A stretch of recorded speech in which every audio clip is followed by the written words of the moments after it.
तथा महिला एवं सज्जनवृन्द सबैलाई हाम्रो तर्फबाट जय मधेसका हार्दिक अभिवादन।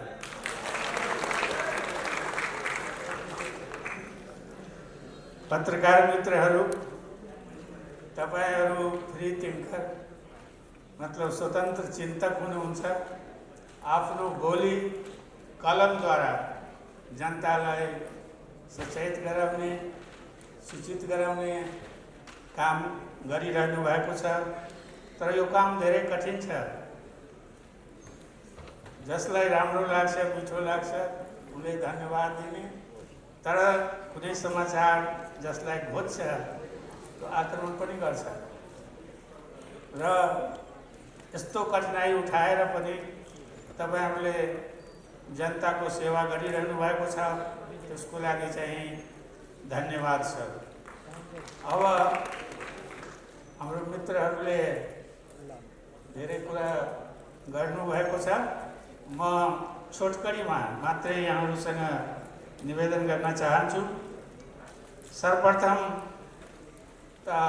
तपाईहरु सबैप्रति आभार व्यक्त गर्छु र धमलाजी प्रति पनि जुन सद्भावपूर्ण र असल शब्दहरू मेरो बारेमा राख्नु भएको छ त्यसको लागि म आभारी छु, कृतज्ञता ज्ञापन गर्दछु। मित्रहरू, अध्यक्षजी, हामी साथै स्वतन्त्रताको लागि, लोकतन्त्रको लागि, समानताको लागि संघर्ष गर्दै आएको हो। तर के मधेसमा पनि डेमोक्रेसी छ? मधेसीहरूलाई, थारूहरूलाई पनि डेमोक्रेसीको अनुभूति छ त? यदि छ भने तिनीहरू किन जेलमा छन् त? तिनीहरूले सरकारको माग गरेको होइन, हामीले सरकारको माग गरेको होइन, अधिकारको को माग गरेको। किनकि जब वर्तमान संविधानको ड्राफ्ट सार्वजनिक गरिएको थियो, त्यो जुन आन्दोलनको एजेन्डा थियो त्यस अनुसार त्यो ड्राफ्ट आएको थिएन। त्यसै कारण हाम्रो चित्त बुझेको थिएन र हामी विरोधमा गएका थियौँ। यो कुरा सही हो। र संविधान किन एउटा बेसिक प्रिन्सिपल हुन्छ सबै संविधानको, उसको बेसिक प्रिन्सिपल के थियो? बेसिक प्रिन्सिपल थियो सबभन्दा पहिला त अन्तरिम संविधान। किनकि अन्तरिम संविधान आन्दोलनकारी शक्तिहरूले मिलेर बनाएका थिए र त्यसमा सबैको सहमतिले, राजनीतिक सहमतिले संविधान सभाले संविधान बनाउने। तर त्यो भएन। खुद संविधान सभामा राजनीतिक शक्ति, राज्य शक्तिको बाँडफाँड सम्बन्धी जुन समिति थियो उसको प्रतिवेदन को पनि उल्लङ्घन भयो। उसले 14 राज्यको चाहिँ प्रतिवेदन दिएको थियो र त्यसमा उसले आइडेन्टिटीको आधारमा जुन भेदभाव ऐतिहासिक रूपमा नै जुन विभेद भइरहेको छ त्यो विभेदलाई मिटाउनको लागि संघ बनाउने संकल्प थियो। आन्दोलनको दौरान एजेन्डा थियो र कसरी त निरङ्कुशतालाई समाप्त पार्ने र त्यसपछि आइडेन्टिटीको आधारमा प्रदेशहरूको निर्माण, पहिचानको आधारमा प्रदेशहरूको निर्माण गर्ने भनेर संकल्प त्यसबेला र त्यो आन्दोलन रिस्ट्रक्चर अफ स्टेट भनेर ल्याएको थियो। आन्दोलनको हाम्रो एजेन्डा थियो। त्यस्तै विशेषज्ञहरूको राय सल्लाह सम्बन्धी पनि विशेषज्ञहरूले एउटा प्रतिवेदन दिएका थिए जसमा 10 राज्यको सल्लाह सुझाव दिएको थियो। तर त्यसको पनि उल्लङ्घन भयो।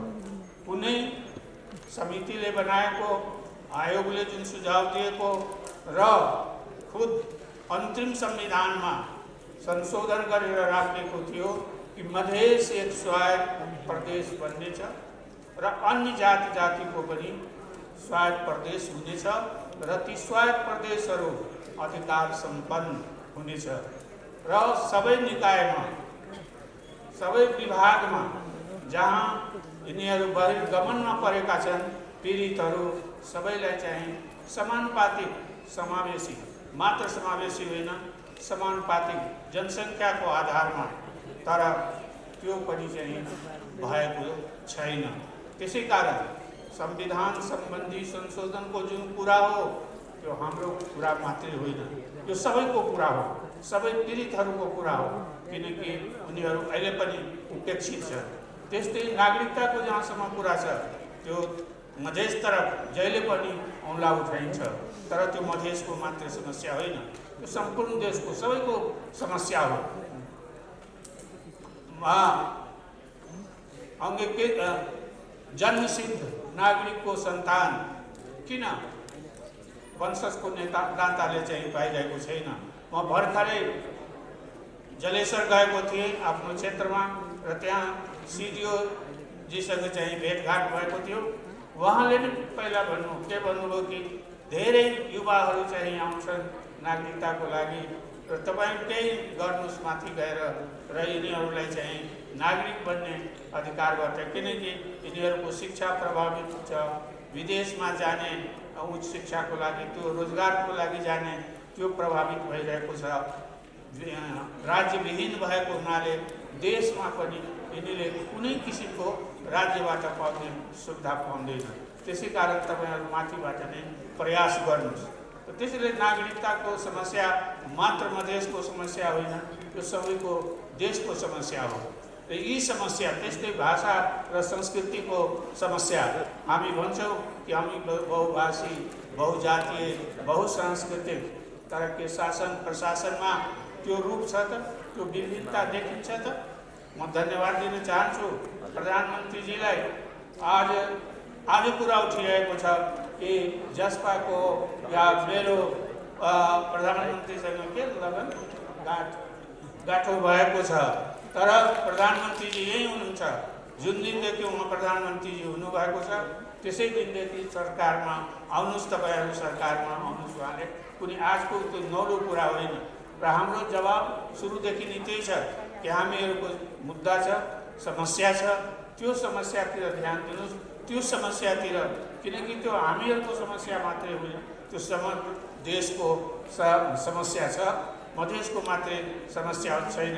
हाम्रो चाहिँ सांसदहरू जेलमा छन्, हाम्रा मन्त्रीहरू तारिखमा छन्, हाम्रा मेयरहरूमाथि पनि मुद्दा चलिरहेको छ, गम्भीर किसिमको मुद्दाहरू छन् र त्यो त्यसले गर्दा हामी चाहिँ यस अवस्थामा हाम्रो हात पार बाँधिएको छ। कसरी चाहिँ हामी यो सरकारमा चाहिँ आउने, पहिले यसलाई ठुकुवा गर्नुहोस् अनि त्यसपछि हामी विचार गर्छौँ भनेर हाम्रो बातचित कुरा। र अन्तिम खबर आज पनि उहाँको नजिकको आउनुभएको थियो एकजना भेट्न प्रधानमन्त्रीजीको, र प्रक्रिया अगाडि बढेको छ, बढाइएको छ। कस्तो प्रक्रिया अगाडि बढेको छ त्यो पुरा इन्फर्मेसन उहाँले दिनु भएन। म उहाँसँग भेटेर त्यो कुराको जानकारी लिन्छु। त सकारात्मक रूपमा प्रक्रियाहरू अगाडि बढेको मैले सुनेको, त्यसै कारण प्रधानमन्त्रीजीलाई बहुत बहुत धन्यवाद छ। यसको साथसाथै यो पनि कुरा उठेको छ, अरू साथीहरू अहिले हाम्रो एकजना मित्र यहाँ बस्नुभएको थियो, जानुभयो उहाँ काङ्ग्रेसको। तीनै पार्टीहरू मिलेर चाहिँ काम गरौँ, हामी अगाडि बढौँ। कसरी अगाडि बढ्ने त्यो बताउनु भएन, किनकि सबै नेताजीहरूसँग मैले भेटघाट गरिसकेका छु, सबैको विचार जानिसकेको छु। पटक पटक हाम्रो भेटघाट भएको छ। उहाँहरू जहिले हामी यो आउनुहोस्, हाम्रो साथ आउनुहोस्, हामी चाहिँ गरौँला, हाम्रो साथ आएपछि हामी चाहिँ गरौँला, गर्छु, अहिले नै गर्छु भन्ने उहाँहरूको पहिले पनि भनाइ थिएन। जति पनि पहिला प्रधानमन्त्री भए सबैको साथमा कम्तीमा 3 बुँदे सम्झौता हाम्रो भएको थियो कि जेलमा जो हुन्छन् त्यो रिहाई गर्ने, त्यसलाई र मुद्दा फिर्ता लिने, र त्यसपछि चाहिँ हामीले उहाँहरूलाई सरकार बनाउनमा समर्थन गर्ने हामी गरिराखेका थियौँ। तर हाम्रो चित्त बुझेन र एकजना त्यसबेला चाहिँ प्रचण्डजी चाहिँ त्यही कुरा लिएर हामी सबै कुरा गर्छौँ। तपाईँहरूको जति माग छ संविधान संशोधनदेखि लिएर नागरिकतादेखि लिएर र जो अन्य मागहरू छ मुद्दा सम्बन्धी मागहरू त्यो सबैले अनि उहाँलाई मैले के भनेका थिएँ त्यो होइन, मलाई चाहिँ त्यो दिवालिया निकल बैंक जुन छ त्यो कहिले दिवालियामा जान्छ थाहा छैन। त्यसै कारण त्यस्तो बैंकको चेक लिएर मैले के गर्ने, लिखित तपाईँको लिखितले काम अहिलेसम्म गरिरहेको छैन। तपाईँमाथि विश्वास छ, गरेर देखाइदिनुहोस्। अनि ठिक छ, हामी त विरोधमा छैन, तपाईँहरूको समर्थन नै गर्नेछौँ, अहिले पनि भनिराखेका छौँ। त्यसै कारण यो जुन अहिले आरोप हाम्रो माथि लगाइरहेछन् प्रधानमन्त्रीजी यही हुनुहुन्छ, हाम्रो चाहिँ कुनै किसिमको अहिले त्यस्तो भएको छैन। उहाँ आश्वासन दिनुभएको छ, कामकाजलाई बढाउनु भएको छ, स्वाभाविक छ कि उहाँसँग हाम्रो भेटघाट बराबर भइरहेको छ, त्यति नै हो। त अन्य नेताहरूसँग पनि उहाँ भेटघाट भइ नै राखेको छ। कसको साथमा जाने? शेरबहादुरजी भन्नुहुन्छ अविश्वासको प्रस्तावमा जान, म सरकार बनाउँछु। एकजना नेता भन्नुहुन्छ कि म अविश्वासको प्रस्ताव प्रस्तुत गर्छु, आउनुहोस् सबै मिलेर जाउँ। अब ती प्रमुख दलहरू जुन छ तिनीहरू नै आपसमा मिलिरहेका छैन। त्यो हाम्रो विग्रह होइन, हाम्रो कसैसँग झगडा होइन, झगडा गरेको होइन, उहाँहरू आपसमा नै मेल छैन, देखिरहेको छैन। त्यसै कारण स्थिरता छैन, नेपालको राजनीतिमा अहिले स्थिरता छैन। संसद चलिरहेको छ तर सधैँ शोक प्रस्ताव आएर चाहिँ स्थगित भइरहेको छ। यस्तो अवस्था छ संसदको। संसदबाट पनि यो संसदबाट पनि केही काम विधेयकहरू आए पनि यो सम्भावना धेरै छ कि त्यो विधेयकहरू पास हुन्छ कि हुँदैन, किनकि बहिष्कार हुन्छ, हो हल्ला हुन्छ, संसदमा भइरहेको छ। यस अवस्थामा हामी चाहिँ अहिले हाम्रो देश चाहिँ गइरहेको छ। हामी कोरोनाबाट अलग पीडित छँदैछौँ र यो दोस्रो वेवबाट झनै पीडा ल्याएको छ। खोप त लागेको छ तर सबैले त्यो सुविधा अहिलेसम्म पाउन सकेको छैन र फेरि कहीँ चाहिँ कुनै जिल्लामा लकडाउन कर्फ्यू लगाइएको हामी सुन्छौँ। त यो अवस्था यसले चाहिँ हामी सबैलाई प्रभावित गरेको छ। शिक्षालाई प्रभावित गरेको छ। फेरि शिक्षण अस्पताल बन्द छ, अब शिक्षण संस्थाहरू बन्द गरिएको छ, अस्पतालमा प्रेसर छ र खेतीपाती लगायत वाणिज्य व्यवसाय जति पनि हाम्रो राष्ट्रिय जीवनको महत्त्वपूर्ण छ त्यो सबै प्रभावित भएको छ। बेरोजगारी बढेको छ, रोजगार छैन। बाहिरबाट जो कमाउन गएका थिए, रोजगार खोज्न रोजगारीमा थिए, त्यो फर्किरहेका छन्। त अनेक तरहका अनेक किसिमको समस्या हाम्रो समक्ष उपस्थित छ।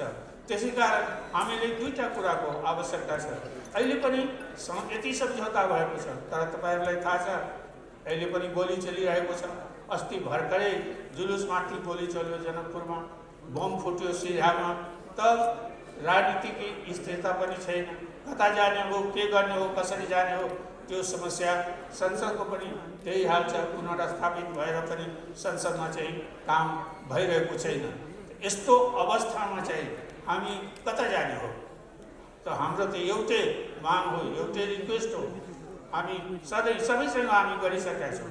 जुन बेला जो चाहे सुशील कोइरालाजी प्रधानमन्त्री भएको बेला हो, चाहे जति अहिले शेरबहादुरजी, प्रचण्डजी, सबैसँग चाहिँ हाम्रो त्यही अनुरोध थियो, हाम्रो त्यही माग थियो र अहिले पनि हामी त्यही भनिराखेका छौँ र अहिले त्यो एउटा दिशामा बढिरहेको छ। तपाईँहरूलाई मैले सूचित नै गरेँ। तो यो अवस्था चाहिँ बडो गम्भीर अवस्था छ।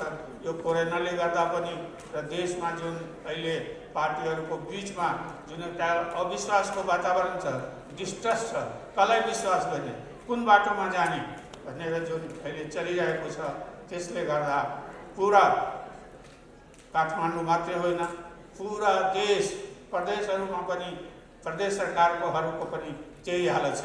एक त प्रदेश सरकारहरूको जुन स्थापना भएको छ एउटा पोलिटिकल नक्सा देखिन्छ तर उनीहरू पनि अधिकारविहीन छ। सारा कर्मचारीहरू, सारा अधिकृतहरू केन्द्रबाट जान्छ। तिनीहरूको आफ्नो चाहिँ केही छैन। होला केही होला, उनको आफ्नो सुरक्षा निकाय छैन, उनको आफ्नो चाहिँ गृह मन्त्रालय हुँदा पनि एउटा पुलिसको भर्ना गर्न सक्दैन, ट्रान्सफर कसैको गर्न सक्दैन। यस्तो अवस्थामा, निरीह अवस्थामा चाहिँ प्रदेशहरू देखा परेको छ र झन् यो कोरोनाले कलह ल्याएको छ र अहिले राजनीतिक स्थिरताको दौडले जो थोर बहुत काम भइरहेको थियो त्यो पनि हुन गइरहेको छैन। सबैतिर चाहिँ अस्तव्यस्तता देखिन्छ। यस्तो स्थितिमा प्रधानमन्त्री, अब उहाँ प्रधानमन्त्री हुनुहुन्छ ओलीजी, त्यसै कारण हामी कहाँ जाने, कसलाई चाहिँ आफ्नो व्यथा सुनाउने, पीडा सुनाउने? त्यसैको लागि चाहिँ हामी चाहिँ चाहे विकास निर्माणको कुरा हो, चाहे राजनीतिक राजबन्दीहरूको कुरा होस्, चाहे नागरिकता र संविधान संशोधनको कुरा हो, हामी यतिको लागि चाहिँ उहाँको पासमा गइरहेका छौँ। उहाँलाई हामीले भनेका छौँ कि ठिक छ, कुनै किसिमको हामीसँग लिखित चेक नगराउनुहोस्, हामी चाहिँ प्रधानमन्त्रीजीको विरुद्धमा हामी जान्न, त्यही चिज चाहिँ हामी सबैलाई भन्नेछौँ। उहाँले एलायन्सको कुरा गर्नुभयो काङ्ग्रेसका नेताहरू, हामीले भन्यौँ कि हामी डेमोक्रेसीको लागि साथ सङ्घर्ष गरेका हौँ, तर हाम्रो आफ्नो मुद्दा छ। तपाईँ सबैले भन्नुहुन्छ आइजा गरौँला, तर गर्नुभएको छैन। कम्तीमा अहिलेको प्रधानमन्त्रीजीले भन्नुभएको छ कि म जति गर्न सक्छु त्यति म गर्छु र उहाँ प्रक्रियालाई अगाडि बढाउनु भएको छ। त्यसै कारण उहाँलाई धन्यवाद दिँदै, म बहुत धन्यवाद दिँदै म आफ्नो 2 शब्द यही समाप्त गर्छु। जय मधेस। र सबभन्दा पहिला यो 22 वर्ष रिपोर्टर्स क्लबले पार गरेर 23औं वर्षमा प्रवेश गर्नुभएको मा रिपोर्टर्सी धमला लगायत रिपोर्टर्स क्लबसँग आबद्ध सम्पूर्ण पत्रकार साथीहरूलाई म बधाई दिन चाहन्छु, शुभकामना दिन चाहन्छु। आगामी दिनमा र ऋषि धमलाको आफ्नै विशेषता छ। त्यो के भन्दाखेरि सुरुदेखि अहिलेसम्म जुन मैले हेर्दै आएको छु, पत्रकारिता जगतमा लोकतन्त्रका पक्षमा, प्रेस स्वतन्त्रताका पक्षमा, जनतालाई सुसूचित गर्ने अभियानमा र विभिन्न बेला बखतमा घटेका घटनाहरूको सम्बन्धमा विचारहरू अभिव्यक्त गर्न लगाउने कार्यमा यहाँहरूको चाहिँ निकै ठुलो योगदान दिएको छ, योगदान यहाँहरूले दिनुभएको छ। यसको लागि धेरै धेरै धन्यवाद र बधाई छ। र आज मुलुकमा विचित्रका त नभनौँ, पहिलादेखि हुँदै आएको हो। नेपालमा एउटा ट्रेडिसन नै बसेको छ कि आन्दोलन हामी गर्छौँ, परिवर्तन पनि ल्याउँछौँ, परिवर्तन पछि सरकारमा पनि जान्छौँ, तर त्यहाँदेखि के पचेको के नपचेको र त्यसलाई जोगाउन सक्दैन। र हरेक बेला चाहे 7 सालको परिवर्तन भयो, 17 साल आउँदै गयो, 30 वर्षको लामो सङ्घर्षपछि बहुदलीय व्यवस्थाको पुनर्स्थापना भयो। 10 वर्ष नबित्दै त्यसमा चाहिँ के छ भने त्यो ग्रहण लाग्यो, फेरि सङ्घर्ष गर्नु पर्यो, फेरि गएर त्यस्तै हुन लाग्यो। र पछिल्लो जनआन्दोलन या सशस्त्र विद्रोह, ऐतिहासिक मधेस जनविद्रोह लगायतका आन्दोलनहरूको समष्टिगत रूपमा हेर्ने हो भने सबैभन्दा ठुलो उपलब्धि नै नेपाल सङ्घीय लोकतान्त्रिक गणतन्त्र हुनु हो। सङ्घीय लोकतान्त्रिक गणतन्त्रभित्रै हामीले सङ्घीयता, लोकतन्त्र, गणतन्त्र, प्रेस स्वतन्त्रता, जनताका मौलिक हक, समावेशिता या समावेशी लोकतन्त्र, नागरिक स्वतन्त्रता लगायतका यी आधारभूत अधिकारहरूको उपयोग, अधिकारहरूको प्रयोग र भोग गर्दै हामी अगाडि बढिरहेका छौँ। र कता न कता हो यही सङ्घीयता, समावेशिता माथि नै ग्रहण लाग्न लागेको हो कि भन्ने आभास आज चारैतिर हुँदै गएको छ। प्रदेशहरू संविधानका एकल सूचीमा पाएको अधिकार उपभोग गर्न नपाउनु या कानुन नबनाइनु या बनेको पनि कार्यान्वयन नहुनु र भएका कुराहरू पनि फेरि केन्द्रीकृत हुनु र अब सम्माननीय प्रधानमन्त्री जी हुनुहुन्छ, यही बेला मौकामा अलिकति फाइदा उठाइहालौँ। यहाँकै सायद मन्त्री परिषदबाट निर्णय सुन्दाखेरि बडो दुःख लागेको थियो कि अब उपरान्त बाहिरकाहरू वीर कूटनीतिकहरूमा सङ्घीय लोकतान्त्रिक गणतन्त्र नेपाल लेख्न पाइँदैन। नेपालको संविधानको धारा 4 मा नेपालको परिभाषापछि नेपाल सङ्घीय लोकतान्त्रिक गणतन्त्र हुनेछ भन्ने लेखिएको छ। त्यसले गर्दाखेरि पनि अन्य कारणहरूले गर्दाखेरि पनि अहिले यो सङ्घीय गणतन्त्र पनि कोही 7 सालमा आयो, 17 सालमा गयो, फेरि 46 सालमा आयो, फेरि 56-57 आदि गयो, अब पनि धारामा पर्ने हो कि भन्ने आशंका चारैतिरबाट उठिरहेको छ। यहाँ मिडिया जगतमा, नागरिक समाजमा, विभिन्न क्षेत्रमा उठिरहेको छ। र अब यो कता जाने र यस बेलामा जनताले वास्तवमा भन्यो भने ठुलो आशा गरेका थिए। बहुमत मात्रै होइन, झन्डै 2/3 झन् हामीले चाहिँ साथ दिँदाखेरि 2/3 भन्दा बढी पुगिसकेको थियो र त्यति बेला जनताको आशा थियो अब राजनीतिक रूपले सङ्घीय लोकतान्त्रिक गणतन्त्र संस्थागत भएर जान्छ, शान्ति स्थिरता सँगसँगै आर्थिक विकास र समृद्धितर्फ अगाडि बढ्छ, मधेस लगायत थरवट लगायत विभिन्न आदिवासी जनजाति लगायतका विभिन्न राष्ट्रिय सवालहरूको अब समाधान हुन्छ र संविधान ताका जे जसरी घोषणा गरेको भए तापनि यसलाई संशोधन गरी परिमार्जन भएर मुलुक अब अगाडि बढ्छ र आर्थिक समृद्धि, समावेशी लोकतन्त्र, सङ्घीय गणतन्त्र संस्थागत हुन्छ।